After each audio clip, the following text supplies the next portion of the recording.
नमस्कार मित्रांनो, मी रेशीम मित्र नवनाथ कुटे आपलं माझ्या यूट्यूब चॅनलमध्ये हार्दिक स्वागत करतो। आज आपला पहिला मोल्ड बसलेला आहे। साधारणतः 7वी फीडिंग जी आपण हलक्या हाती दिलेली आहे, त्यानंतर हा मोल्ड दुपारी साधारणतः 2 ते 3 च्या दरम्यान बसलेला आहे।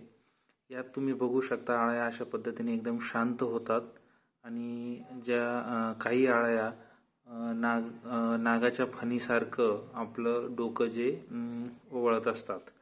तर मोल्ड बसल्यानंतर आपण कोणती काळजी घ्यायची ते आता बघणार आहोत।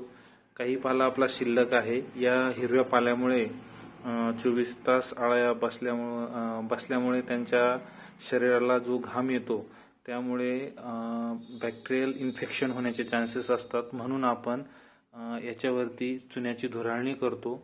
ती चुन्याची धुराळणी कशा पद्धतीने करायची हे आपण पुढच्या व्हिडिओत बघू। तर तुम्हाला आपला व्हिडिओ आवडला असेल तर नक्कीच लाईक करा, सबस्क्राइब करा आणि बेल आयकॉनचे बटन दाबायला विसरू नका। जय हिंद, जय महाराष्ट्र।